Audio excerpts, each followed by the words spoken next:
Hola, bienvenidos a todos al noveno capítulo de los videos de Crystal Clear Electronics. En el primer video del capítulo 9 aprendimos sobre las partes principales de los microcontroladores y revelamos sus similitudes con las computadoras de la vida cotidiana. En este video vamos a echar un vistazo más de cerca al microcontrolador Atmega 16A. Soy Ambrush Celay y mi compañero será Peter Busas. Gracias, Ambrush, y una rana frente a ti. ¿Por qué la trajiste aquí? Vemos microcontroladores en muchos lugares, porque nosotros los humanos queremos controlar casi todo lo que nos rodea. Una de las herramientas para hacer esto es el microcontrolador. Pero es interesante ver que también podemos controlar las cosas mecánicamente, usando un mecanismo. Esta rana puede sentir que sus patas están en el suelo. Esto provoca un cambio repentino en la flexibilidad de la pierna, lo que hace que la rana salte hacia arriba. Así que si tiro un poco hacia arriba y empujando la pierna hacia adentro, puedo ver con la yema de mi dedo que hace clic y ejerce una fuerza mucho mayor. Así que hay una forma mecánica de hacer que despegue en el momento adecuado. Si quizás pateara antes o después, se caería. Déjame mostrarte cómo funciona.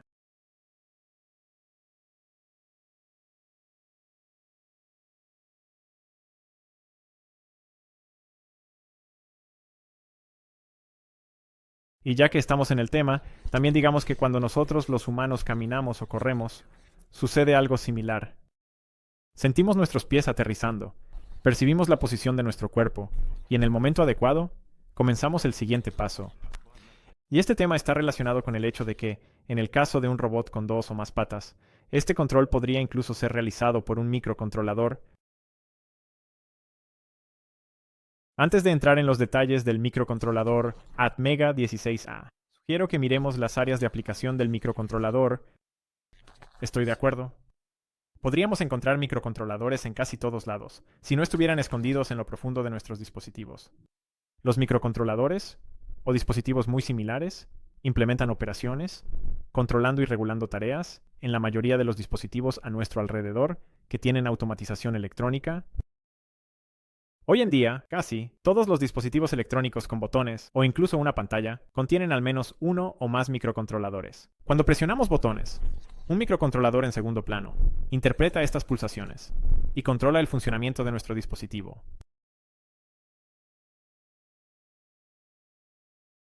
¿Y él controla el funcionamiento de nuestro dispositivo? ¿Puedes darnos algunos ejemplos? No creo que podamos usar microcontroladores en demasiados lugares. Los usamos en todas partes. Por ejemplo, el microondas o la lavadora contienen microcontroladores. Los usamos en algún otro lugar además del microondas y la lavadora. Si seguimos con el tema del hogar, podría mencionar el lavavajillas. Y si pensamos fuera de la cocina, ¿dónde más podemos usar microcontroladores? Yo dejo la grabación. Hola a todos. Si quieres ir a las calles usando un ascensor, el ascensor también contiene microcontroladores detrás de los botones. Y si salimos de todo el edificio, ¿dónde podemos encontrarlos? Digamos que vas a algún lugar, pero tienes hambre y te detienes en una tienda. Ahí encontrarás microcontroladores integrados en el terminal de tarjetas de crédito y cuando escanean tu código de barras en la caja, el dispositivo también los tiene.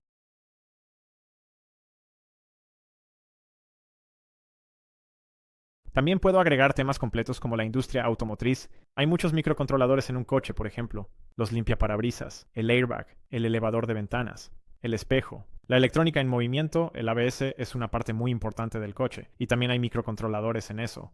Y el aire acondicionado también está controlado por un microcontrolador.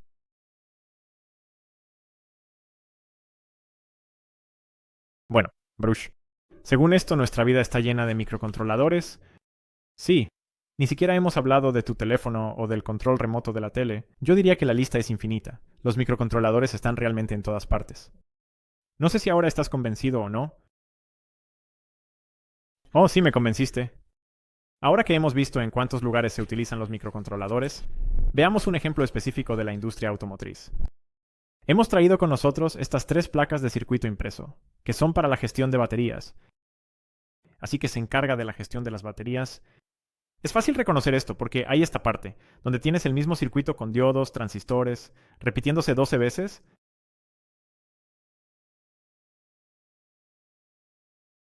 El punto es que puedo ver que hay 12 iteraciones. Esto indica que hay 12 celdas de gestión de baterías que están siendo controladas por esta electrónica. Entonces, curiosamente, hay una interrupción en la placa de circuito impreso. Esto es porque se espera que la batería de 12 celdas funcione a un voltaje de 50 voltios. Y no queremos que estos 50 voltios se transfieran uno a uno a la otra parte de la batería, donde hay componentes más sensibles. Así que esta parte está aislada de la parte de 50V por acopladores ópticos u otros ICS. Y aquí también vemos que puede fluir una corriente bastante masiva a través de estos conectores. Si la conexión está soldada aquí,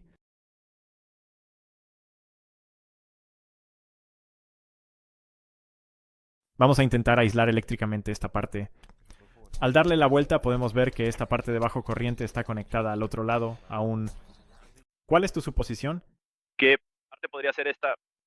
¿Un procesador? Sí, es un microprocesador. También ves otros dos ICS con muchas patas. En realidad son ICS de gestión de batería, pero en realidad es un microcontrolador. Es mucho más complejo y tiene muchas más patas que lo que vamos a tratar, pero los principios son exactamente los mismos. Las personas que han dominado lo básico pueden saltar a un sistema como este. Y los otros dos paneles son un poco más de electrónica de control de propósito general. Pueden usarse en la industria automotriz, pero también en otros procesos. Lo interesante de este es que tiene un microcontrolador relativamente potente. El empaquetado se llama BGA, que está diseñado para que puedas poner muchas patas en un espacio pequeño. Puedes soldar muchas conexiones al panel. Tiene la ventaja de que puedes poner muchas patas en espacios pequeños. Este pequeño componente electrónico rivaliza con la capacidad de prácticamente una tableta hoy en día.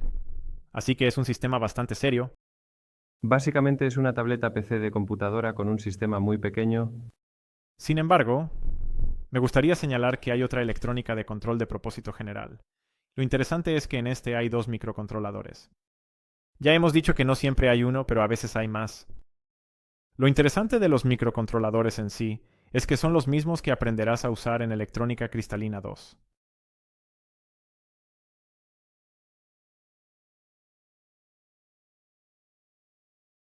En conclusión, la razón por la que los microcontroladores se utilizan tanto es porque son programables. Si quieres usar un microcontrolador en particular para otra cosa, simplemente le cargas un programa diferente y el microcontrolador como hardware se queda igual. El microcontrolador Atmega 16A, que aprenderás en este tutorial, también se puede usar para una variedad de tareas.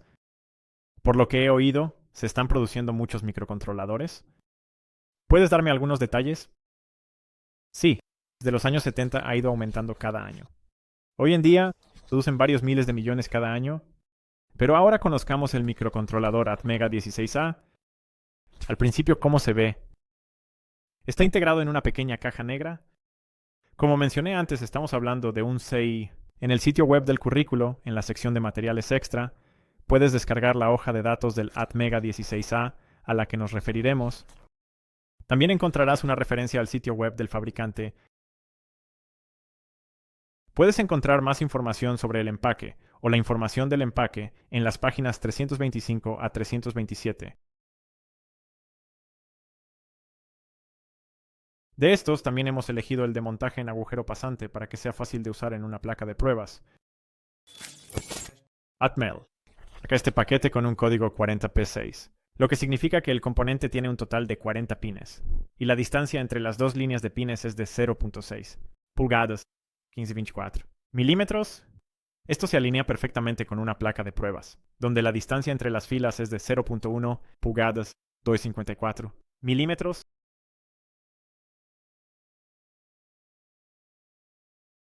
Normalmente, este paquete se llama DIP40, lo que indica que es un componente de 40 pines con dos líneas de pines en la carcasa. La abreviatura DIP significa paquete de doble fila. Así que tenemos un componente compacto y bonito con muchas patas. Por favor, cuéntanos cómo sabemos qué pata hace qué. A primera vista, todas las patas se ven iguales, y ni siquiera necesitas saber de memoria cuál hace qué. Eso es lo que se llama el pinout. o asignación de pines, que se muestra aquí, 4, y se puede encontrar en la hoja de datos de cada microcontrolador, y de cada CI en general.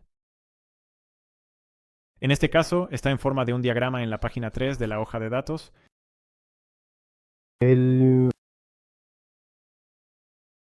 La hoja de datos puede ayudarte mucho a leer la figura, y la descripción precisa de cada pin se puede encontrar en la sección de descripción de pin, dentro del resumen. Porque aprendimos sobre cada función, una por una. Ahora no es necesario entender el funcionamiento de cada pin. ¿Y el circuito que está detrás de ellos? ¿Y qué pasaría si solo identificáramos las patas que se necesitan para la alimentación? Estoy de acuerdo. Dado que el microcontrolador es un componente activo, necesita un voltaje de alimentación adecuado para su funcionamiento, que debemos conectar a sus pines dedicados. La mayoría de los microcontroladores, incluido este Atmega 16A, tienen múltiples pines de alimentación. Para un funcionamiento correcto, necesitamos conectar el voltaje adecuado a cada pin de alimentación.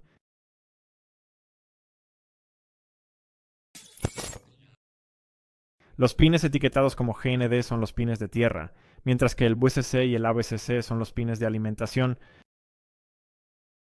En la hoja de datos de cada microcontrolador, indican el rango de voltaje operativo, que en nuestro caso se puede encontrar en la sección de características eléctricas, en la página 281. La figura muestra el área de operación segura, lo que significa que nuestro dispositivo funcionará de manera segura entre 2.7 y 5.5 voltios de voltaje de alimentación. En la figura también puedes ver qué frecuencias de reloj se pueden usar para diferentes voltajes de alimentación. La frecuencia del reloj es la misma que la del procesador en la PC o laptop. Un Intel i5, por ejemplo, funciona a 2.6 GHz por defecto. Hemos visto en la figura anterior que la velocidad del reloj de un microcontrolador es del orden de 1000 veces más lenta que eso. De hecho, Pero con los microcontroladores, el objetivo es la fiabilidad y la economía. Con un programa bien escrito, logras mucho a 8 MHz. Veamos la información principal sobre la velocidad de operación. Estableceremos la frecuencia de la señal de reloj en el momento de la programación, y esto dará la velocidad de operación del microcontrolador. Una frecuencia más alta significa una velocidad más rápida, lo que implica operaciones más rápidas, pero el consumo de energía también aumentará un poco. Entonces, frecuencia de 8 MHz significa que en un segundo, este dispositivo podría completar 8 millones de ediciones. También podemos ver en la hoja de datos que la frecuencia del reloj se puede establecer en 16 MHz. Esto es el doble de rápido, pero al menos 4.5 V. Se necesita un voltaje de alimentación. Por ahora, no estamos buscando un bajo consumo de energía ni velocidades muy altas, así que para simplificar, usaremos el oscilador interno de 8 MHz. Le daremos 5 V de alimentación al microcontrolador. La fuente de alimentación y la señal de reloj tienen límites máximos estrictos. ¿Qué otros límites deberíamos tener en cuenta? En cada caso vale la pena examinar cuáles son los límites físicos máximos, voltaje, corriente, etc. Para nuestro dispositivo, estos no son para la operación, pero son los valores que los pines de alimentación del dispositivo, otros pines o la carcasa pueden tolerar sin dañarse. Esta información se puede encontrar en la página 279 de la hoja de datos del microcontrolador. Para nosotros, cada dato puede ser importante. Más tarde, al momento de instalar un periférico, tendremos que volver aquí y usarlos para los cálculos. Voltaje máximo de operación. Si conectamos un voltaje mayor a 6 V a la fuente de alimentación, incluso por un corto periodo de tiempo, nuestro microcontrolador puede dañarse permanentemente o volverse completamente defectuoso. Voltaje en cualquier pin. Está prohibido conectar un voltaje a un solo pin que sea menor a menos 0.5 V con respecto a tierra o más alto que la fuente de alimentación, 5 V, en nuestro caso por 0.5 mV. Corriente máxima. Cada pin, corriente continua. Corriente por de entrada-salida. No se permite que fluya una corriente mayor a 40 mA en ninguna dirección. Corriente máxima en los pines de alimentación, corriente continua, pines VCC y tierra. No se permite que fluya una corriente mayor a 200 mA en ninguno de los pines de alimentación.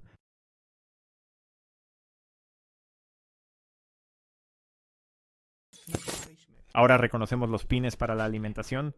¿Qué pasa con los otros pines que no son importantes para la alimentación? La mayoría de los pines se utilizan como entradas y salidas digitales. Todos los pines de propósito general, como el PA027, PB027, PC027, PD027, se pueden usar como entradas digitales o salidas digitales. Observa que cada uno de los 4 grupos que son ABCD tiene 8 pines, lo que corresponde exactamente a un byte. Una entrada digital puede determinar si el voltaje conectado es un valor lógico bajo o alto. Podemos obtener un valor lógico bajo si el voltaje conectado es 0 voltios o un valor cercano a 0 voltios. Y podemos obtener un valor lógico alto si el voltaje conectado está cerca de la alimentación. Estamos acercándonos a la presión. La designación del voltaje de alimentación es VCC, y el valor del voltaje a menudo se establece en 5 voltios, que es el valor teórico para el lógica 1. Los 5 voltios son, por supuesto, ligeramente inexactos. Una salida digital conecta el valor lógico bajo o alto, pin, dependiendo de lo que hayamos configurado previamente en el software, o cómo cambiemos el valor en la salida durante la operación. En resumen, el circuito integrado observa qué voltaje hay en un pin en particular, y entonces es una entrada. La información fluye hacia el circuito integrado, desde el exterior. El otro caso es cuando funciona como una salida, en cuyo caso el circuito integrado genera 0 voltios, o un voltaje correspondiente a lógica 1.